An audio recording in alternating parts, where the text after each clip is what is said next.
Magandang gabi, Pilipinas.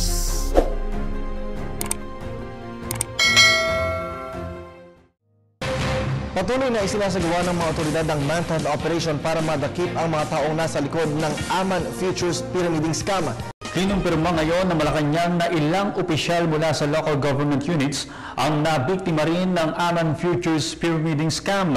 Nobyembre taong 2012, pumutok ang balitang panloloko sa libo-libong katao sa Mindanao ng Aman Futures Group, kumpanyang pagmamay-ari ng isang Filipino-Malaysian businessman na si Manuel Amalillo.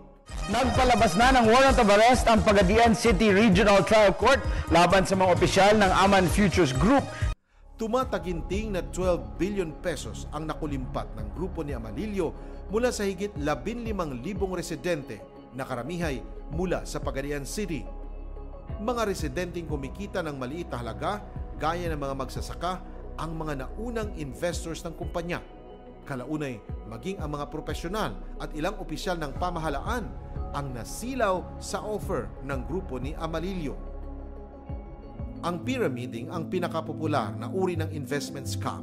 Sa ganitong sistema, nagre-recruit ng mga tao na mag-invest sa isang kumpanya. Ang mga naunang na-recruit, kailangan ding mag-recruit ng iba pa. Ang kita ng isang investor ay nakadepende sa dami ng kanyang mare-recruit na investor. At kung wala nang pumapasok sa investor, titigil na rin ang pagkita ng pera. Magre-resulta ito ng pagbagsak sa sistema dahilan upang wala nang kitain ang mga namuhunan. Kadalasang hindi rehistrado sa Securities and Exchange Commission ang di-lehitimong investment company.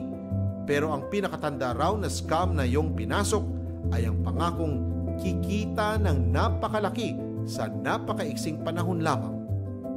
Hindi man nagkulang ang pamahalaan sa pagpapaalaala sa mga ganitong modus, tila hindi ito alintana ng mga nag-invest sa Aman Futures Group dahil na rin sa mga naging testimonya ng mga naunang nag-invest na nakatanggap umano ng malaking tubo.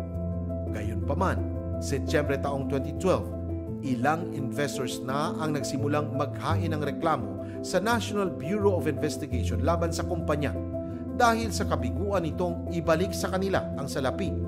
Sa parehong buwan, nagsara ang opisina ng Aman Futures sa Pagadian at bigla na lang naglaho ang mga opisyal nito. Ang panlulokong ito ng grupo ni Amalillo itinuturing na ngayong pinakamalaking investment scam sa bansa. Magandang gabi, Pilipinas.